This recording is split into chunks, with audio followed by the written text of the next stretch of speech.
Assalomu alaykum barchaga. Ismim Azizbek, familiyam Turopov. 5 yildan ortiq оздоровительный, ya'ni lechebniy massaj yo'nalishi bo'yicha ish faoliyatimni olib boryapman. Hozirda Toshkentda Case Nova klinikasida ish faoliyatimni boshladim. Juda ko'pchilik patsientlarim, bemorlarim, do'stlarim savollariga javob berib o'tmoqchiman. Hozirda ko'pchilikda varikoz muammosi, tomirlarni chiqib ketishi muammosi paydo bo'lyapti. Bu holatlarda nimaga ahamiyat berish kerak? Varikozda juda ko'pchilik bir martalik massaj olsa yaxshi bo'ladimi yoki operatsiya qilsam yaxshi bo'ladimi yoki operatsiyadan keyingi holatlarni gapirishib berishyapti. Ko'pchilikda operatsiyadan keyin yana qaytib varikozni paydo bo'lishi keng ko'lamda ko'rib boryapman. Ko'pchilikka tavsiya berishim mumkin. Varikozni bir martalik operatsiya bilan hal qilib bo'lmaydi, afsuski. Varikozda, ya'niki tomirlar muammosida qon aylanish sistemasi buzilishi, tomirlardagi tonus, tomirlarni ingichkalashib ketishi, kengayib ketishi holatlarida yoki og'ir mehnat faoliyati orqasida tik turish bo'lishi mumkin. Ko'pchilik hozir tik turib yoki o'tirgan holatda ishlaydi. Ming afsuski, kam harakatsizlik bo'lganligi uchun ko'pchilikda varikoz, ya'niki tug'ruqdan keyin ham paydo bo'lyapti.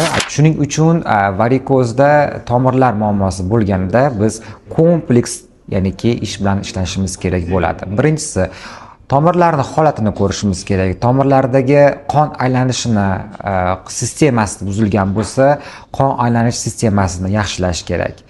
Va shundagina varikozni asta-sekinlik bilan negizini yo'qotish kerak. Ya'niki uni operatsiya yo'li bilan ko'rmas holatga keltirib qo'yganingiz bilan bu bilan varikozni hal qildim desangiz adashasiz. Varikoz holatlarida uy sharoitida nimalar qilsa bo'ladi? Varikoz holatlarini his qilayotgan bo'lsangiz, oyoqlaringizda og'riq, tomirlarning chiqishi paydo bo'layotgan bo'lsa, uy sharoitida varikozni yaxshilash harakatlari bor. Ya'niki birinchi navbatda harakatlarga ahamiyat berish kerak. Ikkinchi mobaynida yeyotgan narsangiz, ya'niki ovqatingizni to'g'ri takomillashtirishingiz kerak. Birinchi navbatda oyog'ingizni har kuni ishdan keldingizmi, oyog'ingizni ko'targan holatda 5-10 daqiqadan boshlab har kuni o'zingiz uchun sport ko'rinishida amalga oshirishingiz kerak. Bu birinchi harakat.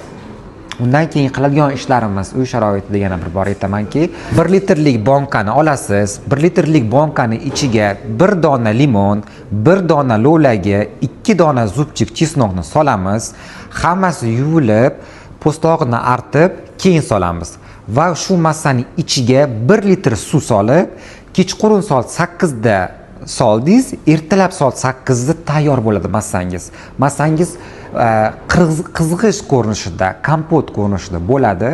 Shu 1 litrlik kompot, ya'niki 1 litrlik massamizni kun davomida 2-3 mahal ichsangiz, 1 litrlik bonkadagi suv sizga 2 kunga yetadi. Shu ko'rinishda 2-3 mahal ichsangiz, shu shaklda davom ettirsangiz, juda ham katta rezultatlarga erishishingiz mumkin. Qon aylanishini yaxshilab beradi, qonni suyultirib beradi, quyilib qolgan qonlarni yana ham suyultirib beradi, tomirlarning holatini, elastik holatlarini qaytarib beradi va sizda varikoz holatlari sekin-sekin o'zidan o'zi yo'q bo'lib ketadi.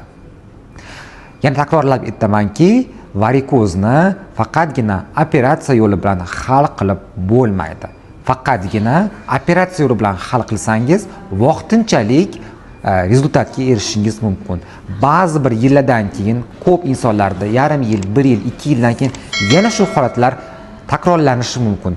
Takrorlanishni xohlamasangiz, albatta harakatlanish, tomirlarning elastik holatlarini yaxshilash, qon aylanish sistemasini yaxshilash va qonni suyultirish kerak bo'ladi.